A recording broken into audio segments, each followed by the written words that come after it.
Salut à tous, j'espère que vous allez bien. Bienvenue sur ma chaîne, mon prénom c'est Clémence, j'ai 34 ans, je suis mariée et j'ai 3 enfants. Et le but de cette chaîne, enfin en fait le sujet de cette chaîne, on parle de vie de famille, de vivre avec moins de choses, d'économie d'argent, de cuisine en fait. On parle de pas mal de choses et aujourd'hui on va parler de budget. Je vais donc préparer mon budget du mois de juin. Je voudrais parler de ça avec vous. Je vais vous parler de comment je m'organise pour faire mon budget. Qu'est-ce qui rentre dans mon budget, comment je prévois certaines dépenses qui sont variables, donc que je ne sais pas à l'avance combien je vais payer. On va voir tout ça ensemble. Donc là, pour commencer, je vais aller sur mon compte bancaire. Vous allez entendre un petit peu de bruit dehors. C'est mon mari qui est reclus à la maison parce qu'il s'est blessé. Et du coup, en fait, il ne peut pas exercer le métier qu'il exerce actuellement parce qu'il ne doit pas marcher sur quelque chose de pas plat.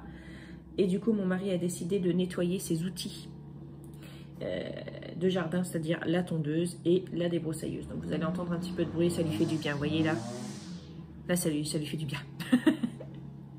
Donc là, déjà, la chose qui est cool, c'est que on a envoyé des gros chèques pour régler toutes les sommes que nous devions à l'URSSAF, que ce soit chez l'huissier. J'en ai déjà parlé dans une vidéo.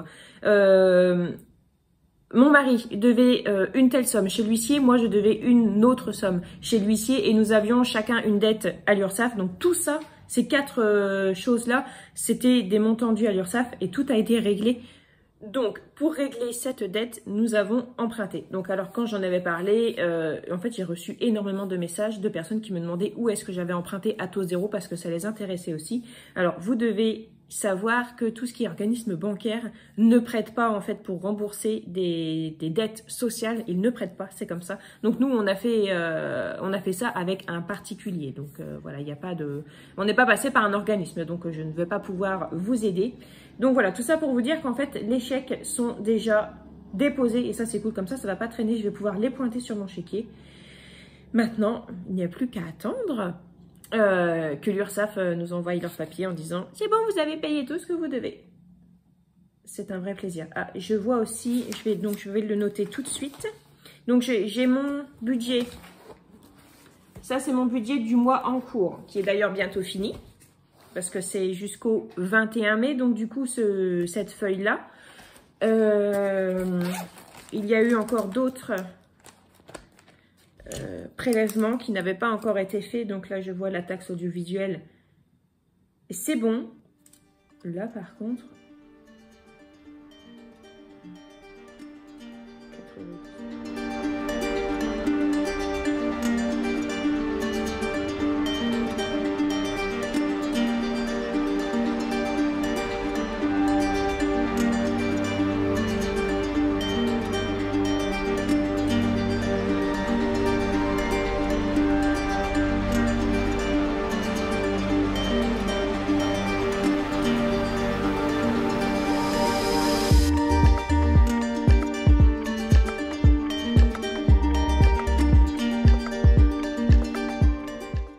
Alors, ici c'est la feuille que j'utilise pour faire mon budget. C'est une feuille que j'ai créée, que vous pouvez retrouver sur mon site. J'ai créé un petit fichier pour suivre son budget. Donc, c'est un fichier comme ça. Donc, ici, vous avez le budget mensuel. C'est la partie la plus importante.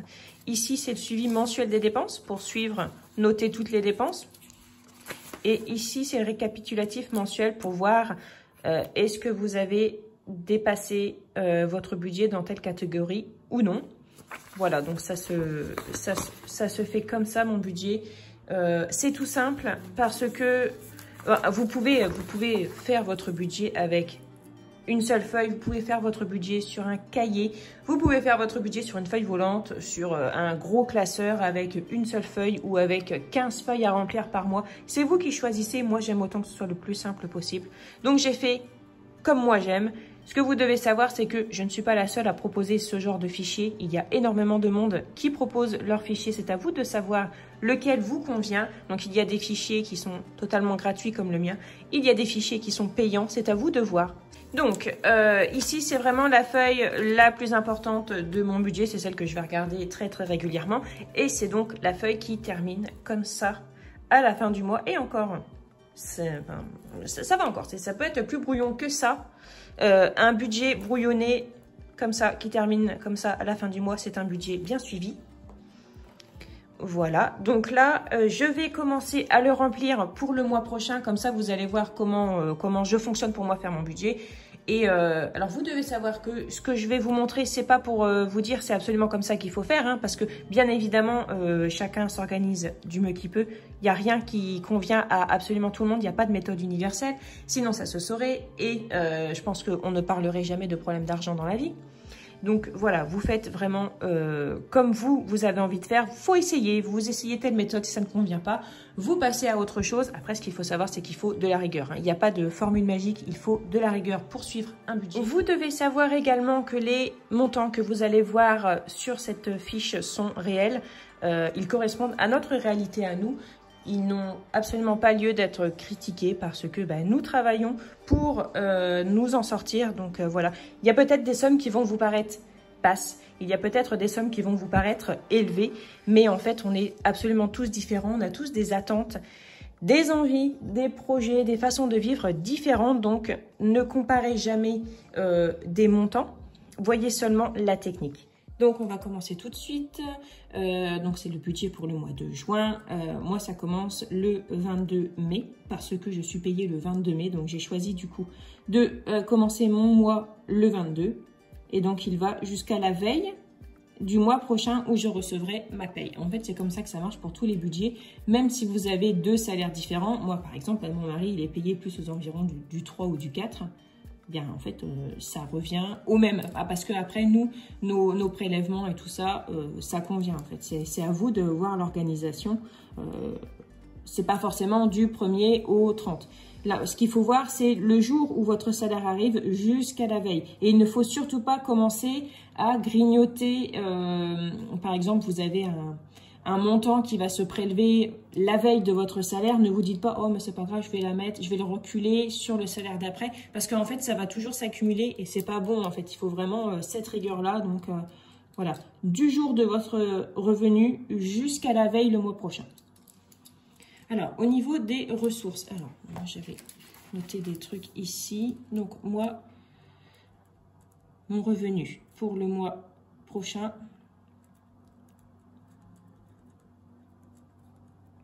Alors, ici, cette somme-là, c'est du brut. Moi, je suis auto-entrepreneur. Je travaille sur Internet, notamment sur les réseaux sociaux. C'est du brut. Donc ça, en fait, c'est parce que moi, il va me rester, je dois retirer 11% de cette somme que je vais payer à l'URSSAF, que je vais noter ici.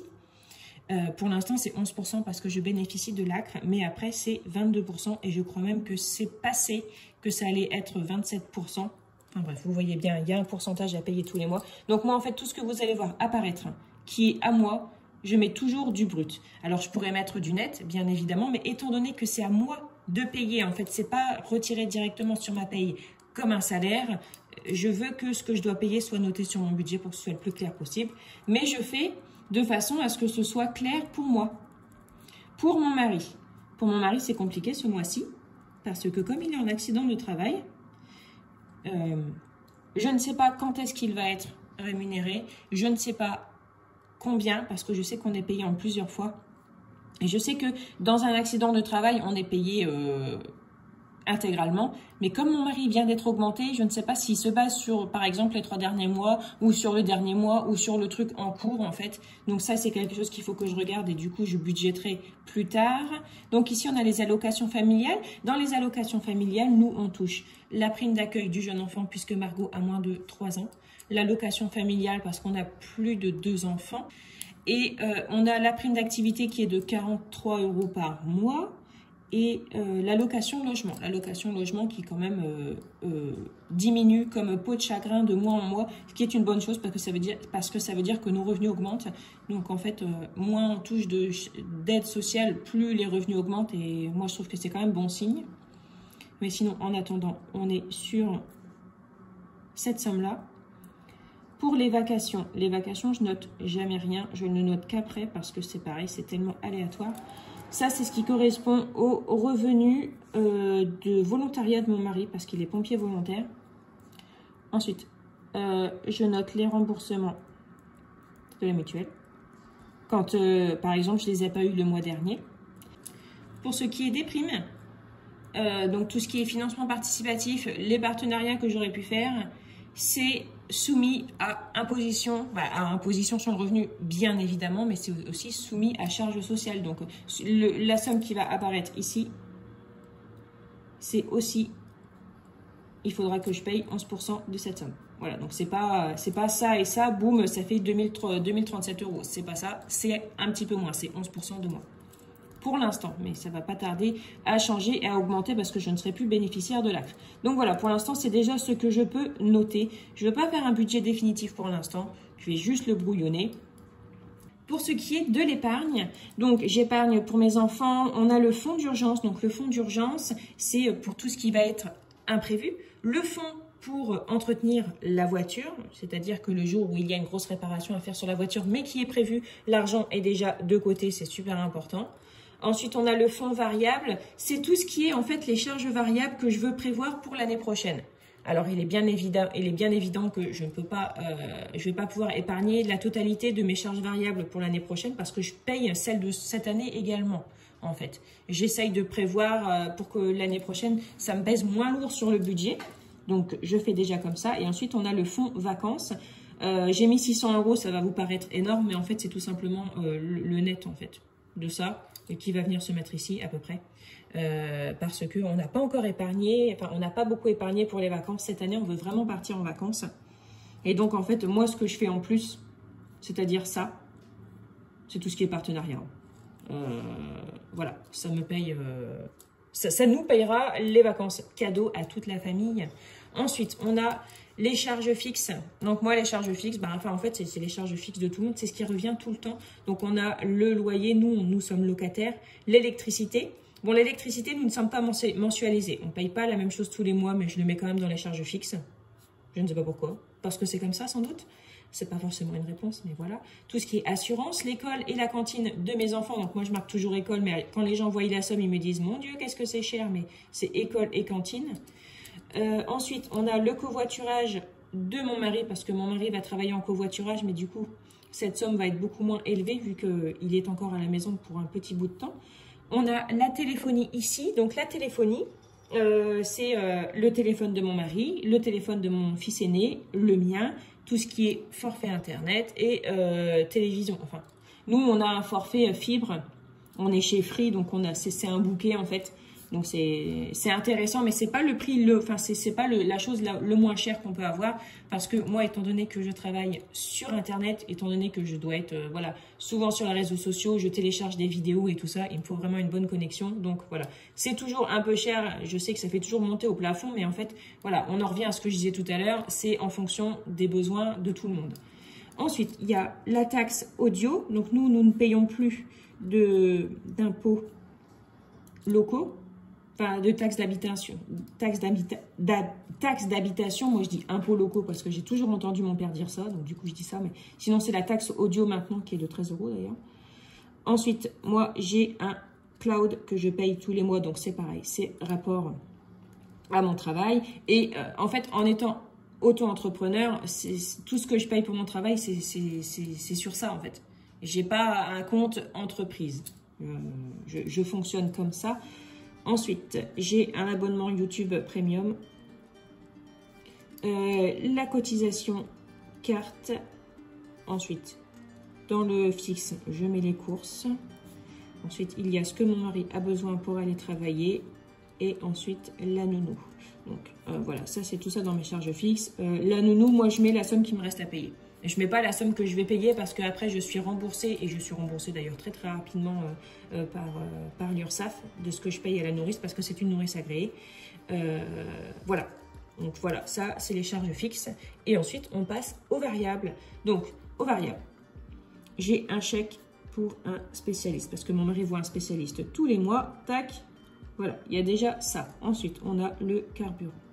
Le carburant, je vais budgéter un petit peu plus parce que mon mari a des séances de kiné à faire, donc les allers-retours, ça va coûter beaucoup plus cher. Habillement. J'ai encore de l'habillement à prévoir pour ce mois-ci parce qu'il faut rhabiller mon mari. En fait, étant donné que la situation va mieux maintenant, eh bien, il est temps d'acheter certaines choses qu'on ne s'achetait pas avant, et notamment la garde-robe de mon mari. Et je commence à économiser pour le vélo de Thibaut, parce que Thibaut, il va avoir besoin d'un vélo. Mais pour l'instant, le vélo, ben, c'est encore des pénuries. Je vais mettre 100 € de côté dans une enveloppe pour pouvoir lui acheter un vélo. Alors ensuite, tout ce qui est dans le variable. On a... alors attendez que je regarde par rapport au mois dernier. Hébergement et domaine, ça j'ai payé le mois dernier. Mais c'est pour mon site, mais c'est qu'une fois dans l'année. Donc on a tout ce qui est parapharmacie, hygiène et soins. Donc ça, avant, je mettais juste 40 € par mois. Mais je mets un petit peu plus maintenant. Parce que les frais de pharmacie, ça peut aller vite. Je mets 70 €. Donc l'hygiène. Donc moi, quand vous voyez les courses ici, donc mon budget va être de 350 ce mois prochain. Quand vous voyez cette somme ici, c'est uniquement ce qui se mange. Hein. Moi, il n'y a pas la lessive, il n'y a pas tout ça. Et après, ce qu'il faut savoir, c'est que nous, au niveau des produits ménagers, on ne dépense pas 50 balles chaque semaine.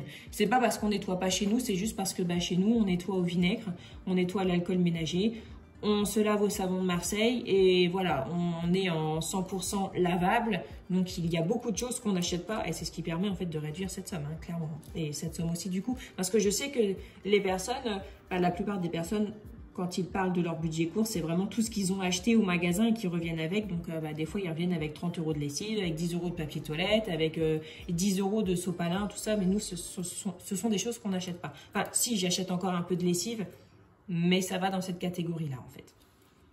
Ensuite, je suis en train de faire le tour. Donc, il va y avoir la catégorie aussi plaisir, qui est de 100 €. Voilà. Et ensuite... là, c'est ce que je vois. Ah si, il y a la pompe. Tac. La pompe de la piscine. Ça, c'est vu. J'achète ça à une abonnée qui en a une qui ne va pas lui servir. Donc, elle m'a proposé de me la vendre. Hop. Ça, je vais le noter parce que ça, c'est prévu. Donc là, je suis en train de noter. On a une dépense de prévu. Donc, moi, en fait, je suis en train de me faire un petit studio pour tourner. Et j'ai besoin d'un petit peu de décoration. Donc, voilà, on a prévu ça. Donc, voilà. Ensuite, donc, je vais noter... donc, il y aura les cotisations sociales que je devrais payer, qui sont de... tac, j'avais noté... 274,54 €. Ensuite, dette du RSI. Je marque RSI maintenant parce que il y a l'URSSAF et tout, c'est un peu compliqué. Maintenant, je marque RSI. Comme ça, les gens qui ont connu le RSI savent de quoi je parle, connaissent ma douleur. Ensuite, on a le prêt auto.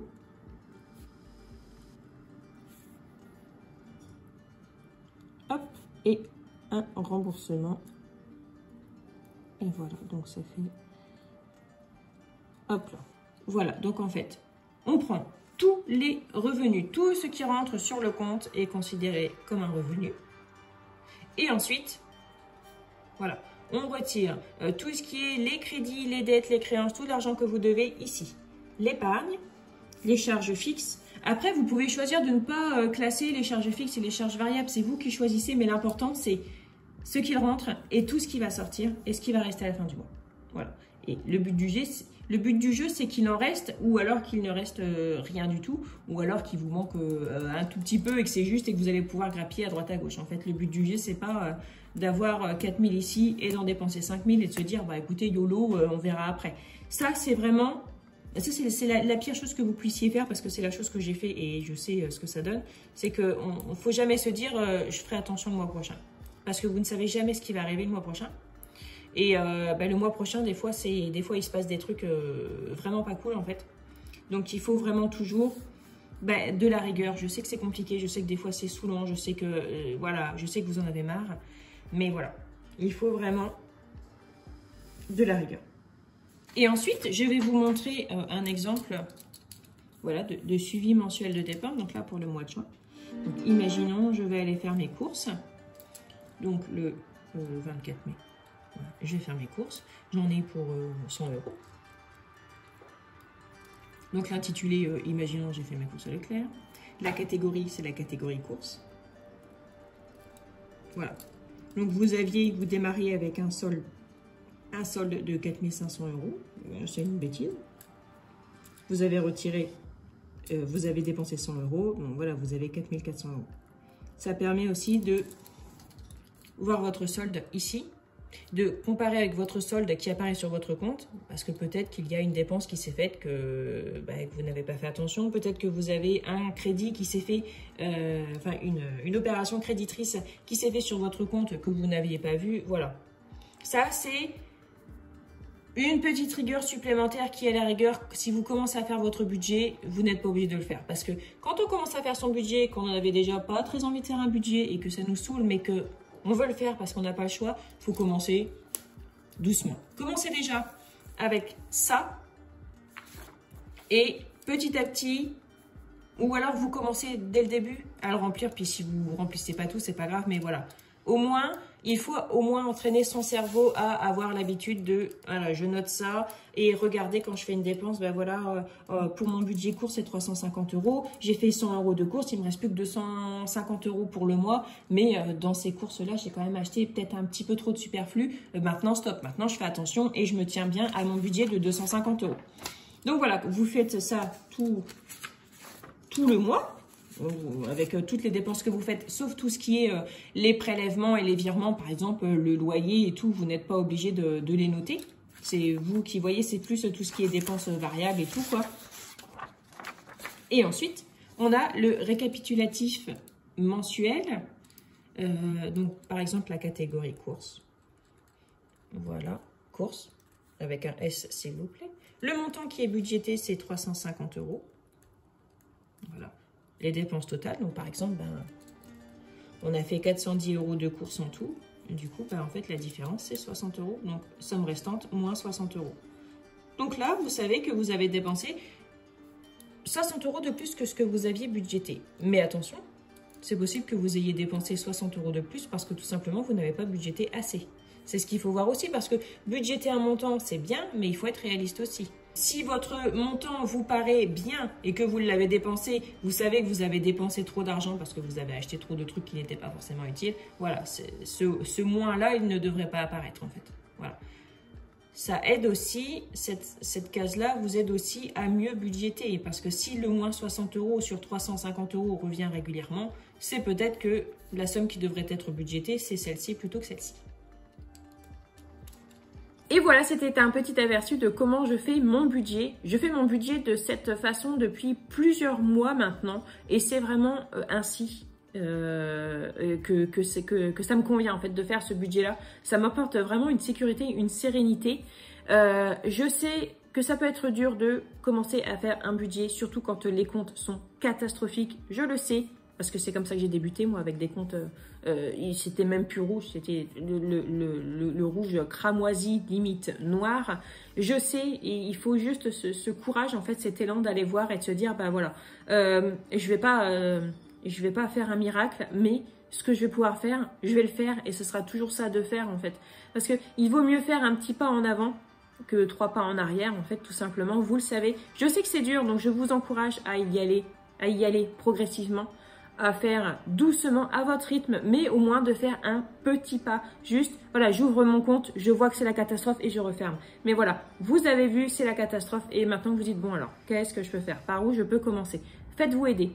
Faites-vous aider par des spécialistes, mais par des spécialistes, des vrais spécialistes, pas des personnes qui vont juste vous prendre votre argent pour vous vendre un papier comme ça. S'il vous plaît, il y a des vraies personnes qui existent, des assistantes sociales, des tuteurs et tout ça. Vous pouvez des fois avoir besoin de ce genre de personnes. Donc, n'hésitez pas à les contacter, n'hésitez pas à trouver des solutions, à chercher de l'inspiration sur les réseaux sociaux, sur YouTube, sur Facebook, sur Instagram. Mais faites-vous toujours votre propre avis. Suivez votre budget, essayez plusieurs façons de faire le budget. Vous allez tomber sur la bonne façon de faire votre budget. Et pour les autres, continuez à suivre votre budget.